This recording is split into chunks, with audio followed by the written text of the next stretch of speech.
চোখের পানি ঝরে কান্নাকাটি করে শত কষ্টের পরেও সবার জন্য আজকে ইফতার রেডি করলাম। কথায় আছে না, কিছু পেতে চাইলে কিছু দিতে হয়, সেরকমই শত কষ্টের পরে সবকিছু পাওয়া যায়। ভেবেছিলাম খোলা আকাশে নিচে ইফতার করব, কিন্তু কে জানতো যে এত ঝামেলা পোহাতে হবে তার জন্য করে। আজকে আমরা সব ভাই বোন একসাথে হয়েছি ইফতার করব বলে, এই জন্যই আমাদের এত এত আয়োজন করা। আমার শ্বশুর বলে গ্যাসের চুলার থেকে খড়ি চুলাতে রান্না করলে নাকি রান্না বেশি স্বাদ হয়, তাই আজকে ভাবলাম শত কষ্ট হলেও খড়ি চুলাতেই রান্না করব। আমাদের বাড়িতে একটু কোনো কিছু আয়োজন হইলে কিন্তু খড়ির চুলাতে রান্না করা হয়। আর যে মাটির চুলাগুলা দেখতে পারতেছেন সেগুলা কিন্তু আম্মুর নিজের হাতেই তৈরি। আমার শাশুড়ির এই ছোট ছোট শখ গুলো কিন্তু আমার কাছে অনেক ভালোই লাগে। এই যে চৌবাচ্চাটা দেখতে পারতেছেন, এটা কিন্তু আমার শ্বশুর শাশুড়ি নিজ হাতে করেছে। এই চৌবাচ্চাটা দেখতে অনেক ছোট মনে হইলেও এটাতে কিন্তু 20 কেজিরও বেশি মাছ ছেড়ে দেওয়া আছে। রান্না করতে করতে আমি আবার মাছগুলোকে খাবার দিতে চলে আসলাম, কারণ মাছকে যখন খাবার দিই না সবগুলো মাছ এখানে চলে আসে, আর এটা দেখতে আমার বেশ ভালোই লাগে। তো নিচে আম্মু নুসরাত সবাই মিলে রান্না বান্না করতেছিল, আর ছাদের উপরে এসে দেখি আমার ছোট বোন সব ইফতারি আইটেম গুলো রেডি করতেছিল। ওর একাই এগুলো কাজ করতে দেখে আমিও সাথে লেগে পড়লাম, ওর সাথে হাতে হাত মিলে কাজ করতেছিলাম। আর আমার কাজ করা দেখে সাথে সৌরভও চলে আসলো আমাকে কাজে ডিস্টার্ব করার জন্য। এই তো ব্লগের মধ্যে এসেও তুমি ঝগড়া শুরু করে দিলা। তুমি চোখের পানি নাকের পানি সবকিছু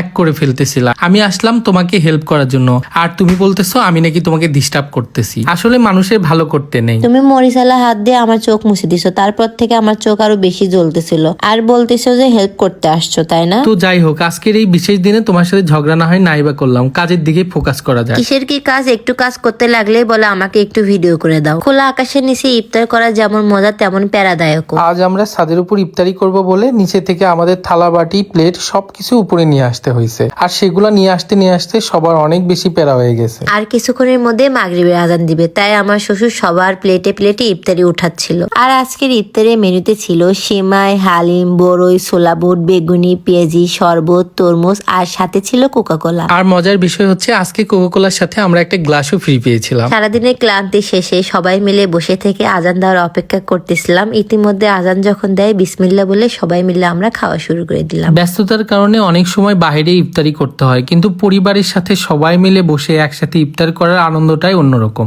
একসাথে সবাই মিলে ছাদের পর যখন মজা করে খাচ্ছিলাম তখন আমার মাথায় অন্য কিছু ঘুরতেছিল। এই যে সবাই মিলে ছাদের উপর খাবারগুলো উঠে নিয়ে আসলাম, কিন্তু যাওয়ার সময় কিন্তু যে যার মতোই চলে গেল, সবাই সবার মতো নামাজ পড়তে গেল, বাকি রইলাম আমি আর আমার ননদ। তারপর আর কি, আমি আর আমার ননদ মিলে সবগুলো খাবার নিচে নিয়ে যাওয়া শুরু করে দিলাম। আবার সিঁড়ি বয়ে উপরে উঠে আবার থালা বাসন গুলো নিয়ে গেলাম। এইরকম ওঠানামা করতে করতে এতক্ষণ ধরে যে খাবারগুলো খাইছি সবগুলো খাবার হজম হয়ে গেছে। কেন তুমি না বলো সব সময় যে তোমার এক্সারসাইজ করার সময় হয় না? এই যে দেখো আজকে তোমার এই সুযোগটা হয়ে গেল ফ্রি। থাক, তোমাকে আর কিছু বলতে চাই না। তো আজকের দিনটা এভাবে আমাদের পার হয়ে গেল। তো আজকের ভিডিওটা এই পর্যন্ত। আল্লাহ হাফেজ।